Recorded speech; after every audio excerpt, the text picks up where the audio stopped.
Hello everyone, my name is Srishti Jayant Deshmukh. I'd like to start by first telling you about the organization of notes. Now I feel that the syllabus which we have got, the UPSC syllabus, is our guiding light. इसीलिए एक UPSC syllabus की copy मैंने अपने study table पर हमेशा रखी. उसके साथ ऑर्गेनाइजेशन ऑफ नोट्स एक दूसरा पॉइंट है जिस पे आपको सबसे ज़्यादा काम करने की ज़रूरत है, क्योंकि मैंने भी यही किया. अपने नोट्स को मैंने अपने सिलेबस को अलग अलग टॉपिक्स में हम डिवाइड जैसे कर लेते हैं वैसे डिवाइड किया और हर टॉपिक को मैंने एक अलग फोल्डर बनाया. तो उससे रिलेटेड जो भी मुझे एडिटोरियल कहीं न्यूज़पेपर में या कहीं इंटरनेट पे ऑनलाइन मैंने उसके बारे में पढ़ा, तो वो सारा मटेरियल मैंने उस एक फोल्डर में डाल दिया. तो एक ये चीज़ है कि अपने नोट्स को आप अच्छे से ऑर्गेनाइज करें. मैंने कोशिश की कि मैं खुद अपने नोट्स रेफरेंस बुक से बनाऊं, क्योंकि जब मैं खुद उसको लिख लेती थी तो जो अंडरस्टैंडिंग है वो मेरी बेटर हो जाती थी.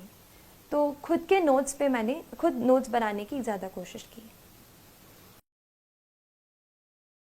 इसके अलावा करंट अफेयर्स बेस्ड स्टडी, इस पे भी मैं थोड़ी सी बात करना चाहूँगी आपसे.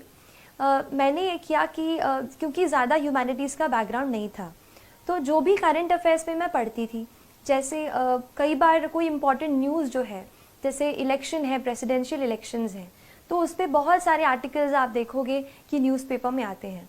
वहीं से मैंने एडिटोरियल्स के नोट्स बनाए, उनको इकट्ठा किया और करंट अफेयर्स से ही मैंने कोशिश की कि पेपर 2 यानी GS2 और GS3 की मैक्सिमम प्रेपरेशन मैं कहूँगी कि मैंने न्यूज़पेपर्स, आर्टिकल्स ऑनलाइन जो आपको मिल जाएंगे, अच्छे आर्टिकल्स अच्छी वेबसाइट्स के, न्यूज़पेपर्स के, वहाँ से मैंने कोशिश की कि GS2 और GS3 के आंसर्स मैं वहाँ से कवर कर सकूँ.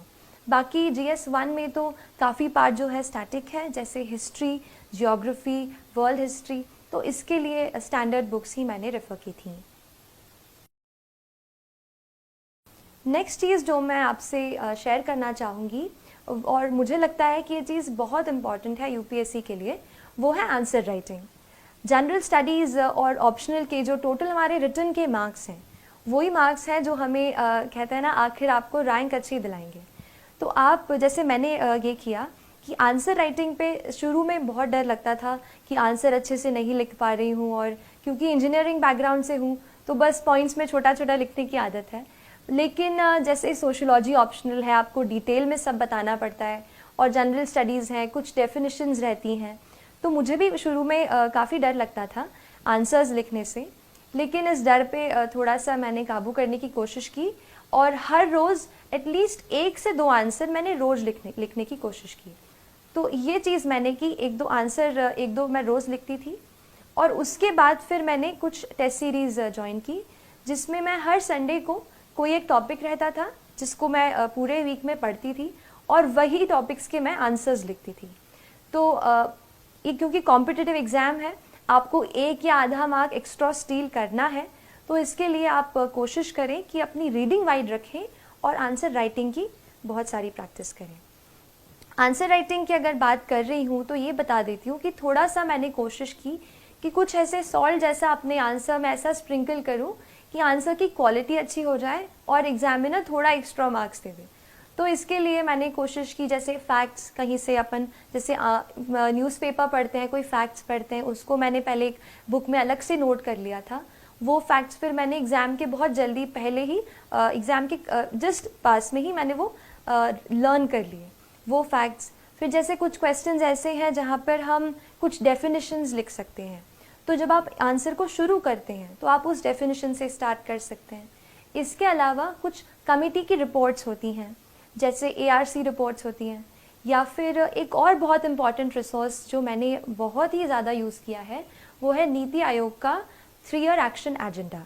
ये जो एक डॉक्यूमेंट है, इसमें आपको गवर्नमेंट की सारी स्कीम्स एक जगह पर मिल जाएंगी.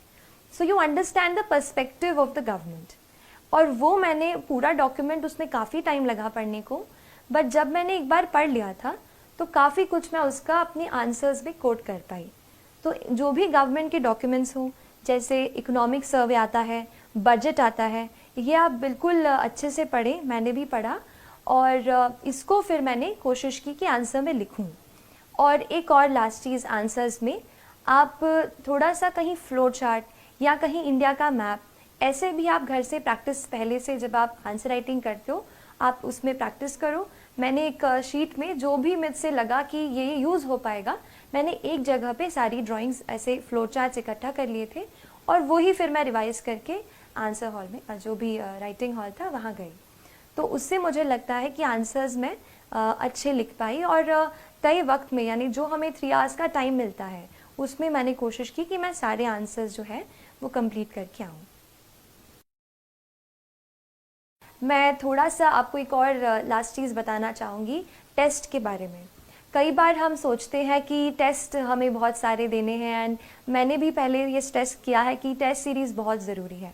टेस्ट सीरीज़ इसलिए इम्पॉर्टेंट हो जाती है क्योंकि हमें घर बैठे ये नहीं पता चलता कि हमारा क्या लेवल है, क्या स्टैंडर्ड है, क्या हम उस तरीके का एग्ज़ाम में परफॉर्म कर पाएंगे। तो ऐसे डाउट्स मुझे भी थे। टेस्ट देके मुझे ये पता चला कि ऑल इंडिया लेवल पर या जो भी आप इंस्टीट्यूट का ले रहे हैं उस लेवल पर आपकी क्या स्टैंडिंग है। तो इसके लिए आप टेस्ट ज़रूर लगाने की कोशिश करें। लेकिन इसमें एक और चीज़ मैं ऐड करूँगी। टेस्ट हम काफ़ी देते हैं, जैसे मान लीजिए प्रीलिम्स का टेस्ट है, हम 100 क्वेश्चंस तो अटेम्प्ट कर लेते हैं लेकिन उसके बाद इतने एग्जॉस्ट हो जाते हैं कि उसको रिवाइज ही नहीं करते। ये मत कीजिए।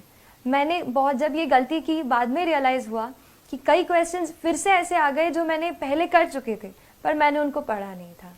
तो आप ये करो। और मैंने ये किया था कि पहले मैंने जैसे एग्ज़ाम दे दी, 2 घंटे में हमने पहले क्वेश्चन सारे सॉल्व कर लिए। उसके बाद आप घर जाके अपने जहाँ आप पढ़ते हैं सारे क्वेश्चन को एक एक करके फिर से पढ़िए, जो भी उनका सोर्स है वहाँ से पढ़िए, उसको रिवाइज कीजिए या फिर मैंने उसको अलग एक कॉपी में नोट कर लिया था, जो भी इम्पॉर्टेंट पॉइंट्स मुझे टेस्ट से मिलते थे फिर उसको मैंने अलग से रिवाइज किया। The motivation that I got to prepare for this exam came through the preparation itself. When I started, I did not really know what I was going into. But when I started reading much and more, I found out that there are many people in this world, in our country, who are unfortunate, more unfortunate than we ever can be.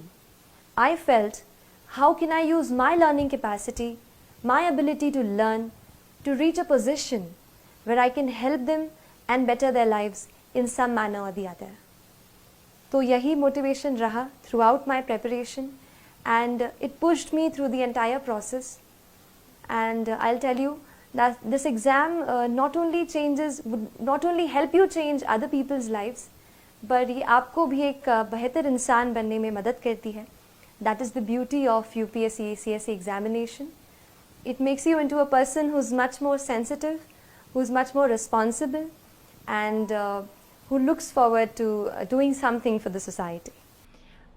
In the further time, I would also like to share with you the mental preparation for this grueling journey of UPSC. So thank you so much and all the very best to you.